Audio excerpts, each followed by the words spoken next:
Hello friends, मेरा नाम है साम खान और आप देख रहे हैं मजेदार कॉलेज। प्रीवियस लेक्चर में हमने देखा था fix capital factors affecting fix capital. आज के इस लेक्चर में हम देखने वाले हैं working capital and factors affecting working capital. तो चलिए देख लेते हैं meaning and definition of working capital. Working capital is required to carry out the day to day business activity. और वर्किंग कैपिटल कैसा कैपिटल है चिल्ड्रन? ये ऐसा कैपिटल है जो रोजमर्रा की बिजनेस एक्टिविटी में काम आता है। ठीक है। This type of capital is invested in short-term assets such as cash, account receivable, inventory, raw material, etc. See children, जो वर्किंग कैपिटल है वो ऐसा कैपिटल है जो शॉर्ट टर्म एसेट्स में इन्वेस्ट किया जाता है। वहीं जो फिक्स कैपिटल था वो किस में इन्वेस्ट किया जाता था? लॉन्ग टर्म एसेट्स में, है ना। तो जो शॉर्ट टर्म एसेट्स में इन्वेस्ट किया जाए ऐसे कैपिटल को हम बोलते हैं वर्किंग कैपिटल। ओके, मतलब हमको इसकी ज़रूरत जो ना बार बार पड़ेगी, आपको बार बार जो उस कैपिटल को उसमें इन्वेस्ट करना पड़ेगा, इसीलिए इसको शॉर्ट टर्म कैपिटल बोलते हैं। जैसे कि रॉ मटेरियल, है ना, कोई भी सामग्री जिससे गुड्स बन सकता है। तो जब वो सामग्री खत्म हो जाएगी, जब वो रॉ मटेरियल खत्म हो जाएगा तो क्या मुझे फिर से लाने की ज़रूरत नहीं पड़ेगी? ज़रूरत पड़ेगी, तो इसीलिए मुझे फिर से उसके अंदर पैसा जो है इन्वेस्ट करना पड़ेगा। ठीक है। The capital invested in this asset is refers to as a working capital। आई बात समझ में? तो ऐसे एसेट्स पे जो पैसा इन्वेस्ट किया जाता है, ऐसे पैसे को या ऐसे कैपिटल को बोलते हैं वर्किंग कैपिटल। क्लियर हो गई बात? वर्किंग कैपिटल क्या है चिल्ड्रन? वर्किंग कैपिटल है कि जो day to day activity business activity में काम आए और जो शॉर्ट टर्म एसेट्स पे इन्वेस्ट किया जाए पैसा। ठीक है। क्या बोला मैंने? कि वर्किंग कैपिटल मतलब क्या होता है कि कैपिटल जो इन्वेस्ट किया गया हो, किस में इन्वेस्ट किया गया हो? शॉर्ट टर्म एसेट्स में, और जो डे टू डे प्रोडक्शन में काम आए उस कैपिटल को क्या बोलते हैं? उस कैपिटल को बोलते हैं वर्किंग कैपिटल। आई बात समझ में? एकदम लेमन लैंग्वेज में समझाता हूँ। वर्किंग कैपिटल का मतलब क्या है भाई? कि मतलब जो पैसा, ऐसा पैसा जो प्रोडक्शन में बार बार काम आए, है ना, उसको वर्किंग बोलते हैं, वर्किंग कैपिटल। ठीक है। चलिए, तो investor invest money in working capital for getting immediate return. अब इन्वेस्टर क्यों इसमें इन्वेस्ट करता है वर्किंग कैपिटल में? ताकि उसको इमीडिएट रिटर्न, तुरंत रिटर्न मिल सके। ठीक है। चलिए अभी डेफिनेशन देख लेते हैं। अकॉर्डिंग टू गेटिंग्सबर्ग, working capital is the excess of current asset over the liability. This approach is called net working capital. अब गेटिंग्सबर्ग के हिसाब से वर्किंग कैपिटल क्या चल रहा है? Working capital is excess of current asset over liability. मतलब क्या? इसको आप फॉर्मूले से समझ सकते हो कि वर्किंग कैपिटल इज मतलब इक्वल टू समझ सकते हो एक्सेस ऑफ करंट एसेट, यहाँ पे लिखना करंट एसेट, ओवर लायबिलिटी मतलब माइनस लायबिलिटी। ठीक है। तो यानी इनके हिसाब से वर्किंग कैपिटल क्या है? Working capital is equal to current assets minus current liability. Gerstenberg के हिसाब से ये है। ठीक है। Working capital is the excess of current asset, मतलब करंट एसेट ज्यादा होगा, किससे ज्यादा होगा? लायबिलिटी से ज्यादा होगा। ठीक है। इनके इस अप्रोच को कहा जाता है नेट वर्किंग कैपिटल अप्रोच। ठीक है। तो चलिए एक और डेफिनेशन देख लेते हैं हम। According to J.S. Mill, the sum of current asset is working capital. This approach refers to gross working capital. अब J.S. Mill के अकॉर्डिंग क्या चल रहा है कि सम ऑफ करंट एसेट, यानी कि जो टोटल ऑफ करंट एसेट्स है ना, वो वर्किंग कैपिटल है। ये किसके अकॉर्डिंग है? J.S. Mill के अकॉर्डिंग। इनके इस अप्रोच को कहा जाता है ग्रॉस वर्किंग कैपिटल। आई बात समझ में? क्लियर हो गया? हिटनबर्ग के हिसाब से क्या है कि working capital is the excess of current asset over liability, means current asset minus liability, आप ऐसा समझ सकते हो। और इनके अप्रोच को क्या कहा जाता है? Net working capital. ठीक है। जेएस मिल का क्या है कि total of current asset is working capital, है ना, sum of current asset is working capital. इनके अप्रोच को क्या कहा जाता है? Gross working capital. ठीक है। तो वर्किंग कैपिटल समझ में आया कि भाई ऐसा कैपिटल जो शॉर्ट टर्म एसेट में लगाया जाए और जो बार बार हमको जरूरत पड़े। ठीक है। बार बार या डे टू डे प्रोडक्शन में उसकी जरूरत पड़े। ठीक है। उस कैपिटल को बोलते हैं वर्किंग कैपिटल। मतलब ये फिक्स नहीं है, एक बार लगा के आप हट नहीं सकते हो, आपको बार बार लगाना पड़ेगा। ठीक है। तो ऐसे कैपिटल को हम बोलते हैं वर्किंग कैपिटल। आई बात समझ में? चलिए अब इसका भी हम देख लेते हैं फैक्टर्स अफेक्टिंग वर्किंग कैपिटल। जिस तरह से हमने देखा था फैक्टर्स अफेक्टिंग फिक्स कैपिटल, उसी तरह से फैक्टर अफेक्टिंग वर्किंग कैपिटल भी है चिल्ड्रन। ठीक है। इसमें भी ऐसे देखना पड़ेगा कि कब कब हमारा वर्किंग कैपिटल ज़्यादा हो सकता है या फिर कम हो सकता है। ठीक है। चलिए पहला पॉइंट देख लेते हैं, नेचर ऑफ बिजनेस। इसमें भी आ गया nature of business C. The requirement of working capital depends upon the nature of business. कितना आपका वर्किंग कैपिटल लगेगा उसका वो किस पे डिपेंड होगा? आपके नेचर ऑफ बिजनेस पे। एग्जांपल देखो, For example, manufacturing business require more working capital while trading business require less working capital. Manufacturing business जो है चिल्ड्रन वहाँ पे आपको वर्किंग कैपिटल ज़्यादा लगेगा। क्यों? जब आपको मैन्युफैक्चरिंग का बिजनेस आपको बार मैन्युफैक्चर करना पड़ेगा। लेकिन ट्रेडिंग बिजनेस में ऐसा कुछ नहीं है, आपको सिर्फ क्या करना पड़ेगा, परचेस के बाद आप डायरेक्टली क्या कर सकते हो, ट्रेड कर सकते हो उसको, राइट। तो वहाँ पे आपका जो वर्किंग कैपिटल है वो कम लग जाएगा। उसके बाद साइज ऑफ बिजनेस, जाहिर सी बात है अगर आपका बिजनेस का साइज ज़्यादा है मतलब बड़ा है तो ज़्यादा वर्किंग कैपिटल लगेगा, अदरवाइज लेस लगेगा। See, a firm with large scale operation will require more working capital, है ना। जिसका ऐसा फर्म जिसका लार्ज स्केल ऑपरेशन है उसको ज़्यादा वर्किंग कैपिटल लगेगा। Whereas firm with a small scale operation require less working capital, जिसका स्मॉल स्केल बिजनेस है उसको लेस वर्किंग कैपिटल लगेगा। उसके बाद वॉल्यूम ऑफ बिजनेस, वॉल्यूम मतलब कितने वॉल्यूम में, वॉल्यूम की यहाँ पे बात हो रही है चिल्ड्रन।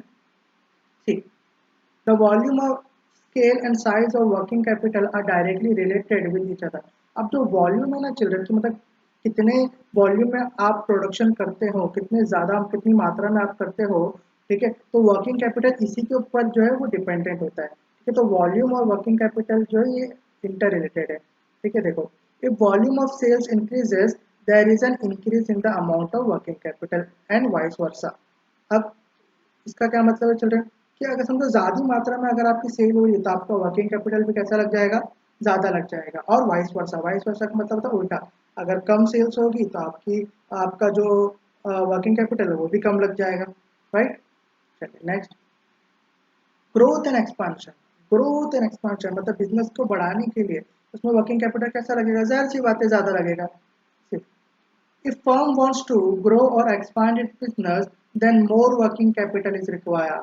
आई बात समझ में, अगर फर्म चाहती है कि बिजनेस बढ़े तो ज़्यादा वर्किंग कैपिटल लग जाएगा। Otherwise whereas if firm does not want to grow its business, then less working capital is required. अगर फर्म नहीं चाहती अपने बिजनेस को बढ़ाना तो कम वर्किंग कैपिटल लग जाएगा, ठीक है।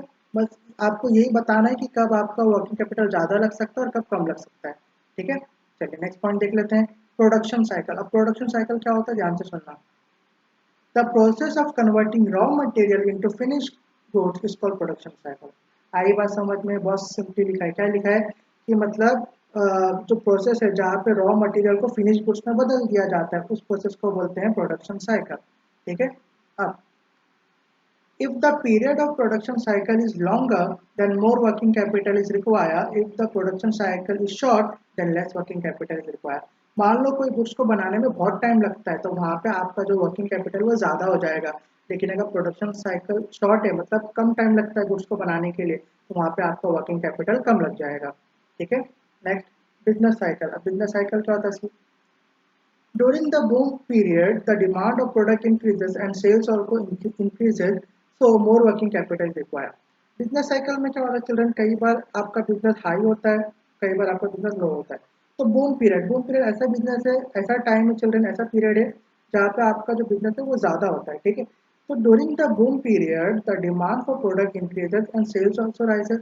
बूम पीरियड में आपका डिमांड भी बढ़ जाता है, सेल्स भी बढ़ जाता है। जैसे दिवाली का टाइम हो गया, ईद का टाइम हो गया ना, कोई भी फेस्टिवल का टाइम हो गया तो वहाँ पे वर्किंग कैपिटल आपका ज़्यादा लग जाएगा, ठीक है।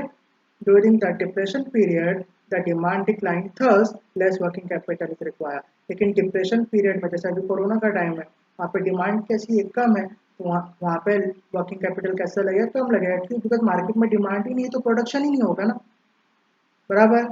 जब डिमांड होगी तभी प्रोडक्शन होगा और तब वर्किंग कैपिटल भी ज़्यादा लगेगा, राइट। चलिए नेक्स्ट देख लेते हैं, terms of purchase and sale. इसको एकदम ध्यान से सुनना। देखो, if the firm does not get credit facility for purchase but adopt liberal credit facility for its sale, then it require more working capital. मान लो कि फर्म को क्रेडिट फैसिलिटी नहीं मिलती है, ठीक है, लेकिन वो जो गुड्स है वो उसको सबको क्या कर रही है, ज़्यादातर उधार पे देती है। तो ऐसे में उसको कैपिटल जो है वो ज़्यादा लग जाएगा। क्यों? बिकॉज एक तो उसको ही डिस्काउंट में नहीं मिल रहा है और वो उल्टा आपको क्रेडिट में दे रही है, उधारी में दे रही है ना। तो उसमें आपके पास भी तो पैसा होना चाहिए ना कंपनी के पास, तो वहाँ पे वर्किंग कैपिटल ज़्यादा लग जाएगा, ठीक है। Next, where if firm credit get credit facility for purchase and terms of credit sales are less liberal, then it require less working capital. लेकिन मान लो अगर फर्म को क्रेडिट फैसिलिटी मिल जाती है ना, उसको डिस्काउंट फैसिलिटी मिल जाती है, और वो क्रेडिट पे देती भी नहीं है या कम देती है, ठीक है, उधारी पे प्रोडक्ट को देती भी नहीं या बहुत कम देती है, तो ऐसे में वर्किंग कैपिटल भी कम लग जाएगी बिकॉज उसके पास ऑलरेडी पैसा जो बचे रहेगा, राइट। आई बात समझ में? चलिए नेक्स्ट देख लेते हैं, क्रेडिट कंट्रोल। अब ये क्या होता है इसको ध्यान से सुनना। If credit control policy is sound, that is firm having proper cash flow, less working capital is required. है ना, अगर आपका क्रेडिट कंट्रोल प्रॉपर में मतलब कैश फ्लो बराबर है तो वहाँ पे आपका वर्किंग कैपिटल कम लग जाएगी बिकॉज कंपनी के पास ऑलरेडी कैश अवेलेबल है। But if credit control is liberal, then possibility of bad debt is increases. So more working capital is required. है ना, लेकिन समझो आपका क्रेडिट कंट्रोल लिबरल है, मतलब आप ज़्यादा चीज़ को उधारी पे दे के रखे हो, लिबरल दे के रखे हो, उधारी पे दे के रखे हो, तो ऐसे में चांसेस होगा कि आपका पैसा जो डूब जाए, ना मिले, बैड डेट हो जाए, है ना। तो वहाँ पे आपका जो वर्किंग कैपिटल है वो ज़्यादा हो जाएगा। आई बात समझ में? ठीक है, अगर समझो प्रॉपर पैसा आ रहा जा रहा है, आप कुछ प्रोडक्ट बेच रहे हो, पैसा आ रहा है, कैश फ्लो बराबर है, तो लेस वर्किंग कैपिटल लगेगा। लेकिन सिर्फ आप क्रेडिट पे ही देते जा रहे हो और उससे क्या होगा, बैड डेट के चांसेस बढ़ जाएंगे उधारी के, ठीक है, फिर हो सकता है पैसा भी ना मिले आपके, है ना, तो वहाँ पे वर्किंग कैपिटल आपको ज़्यादा लग जाएगा बिकॉज आपके पास भी पैसा होना चाहिए। उसके बाद मैनेजमेंट एबिलिटी, अगर आप प्रॉपर्ली मैनेज कर पाओगे तो कम वर्किंग कैपिटल लगेगा। सी, if there is a proper coordination between production and distribution of goods, then less working capital is required। जैसे कि मैंने बताया, अगर आप एक्टिविटी को, प्रोडक्शन, डिस्ट्रीब्यूशन सबको प्रॉपर्ली मैनेज कर पाओगे तो कम वर्किंग कैपिटल लगेगा, अदरवाइज ज़्यादा लगेगा। whereas if management or coordination is not proper, then working capital is more। आई बात समझ में? then more working capital is required। Clear?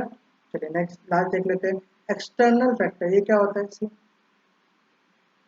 If financial institution and bank provide funds to a firm as and when required, the need of working capital is reduced, है ना। अगर मान लो कोई institution भी या बैंक भी अगर फर्म को पैसा या फंड प्रोवाइड कर देती है तो वहाँ पे वर्किंग कैपिटल कम लगता है बिकॉज कंपनी को खुद का पैसा लगाने की जरूरत नहीं पड़ी, तो उसको रेज करने की भी जरूरत नहीं पड़ेगी, तो वहाँ पे वर्किंग कैपिटल कम लगेगा, right. Otherwise more working capital is required. Okay children, तो आई होप आपको समझ में आ गया होगा। चलिए एक बार रिवीजन देख लेते हैं, किसके बारे में पढ़ा हमने? पढ़ा फिक्स कैपिटल और factors affecting, sorry, working capital और फैक्टर्स अफेक्टिंग वर्किंग कैपिटल के बारे में। आई बात समझ में? ठीक है, तो चलिए, वर्किंग कैपिटल क्या होता है? वर्किंग कैपिटल मतलब जिसको बिजनेस में लगाया जाए बट उसको शॉर्ट टर्म एसेट में लगाया जाए और जिसकी ज़रूरत जो बार बार हमको पड़े, है ना, उसकी ज़रूरत day to day business activity में लगती रहेगी, ऐसे कैपिटल को हम बोलते हैं वर्किंग कैपिटल।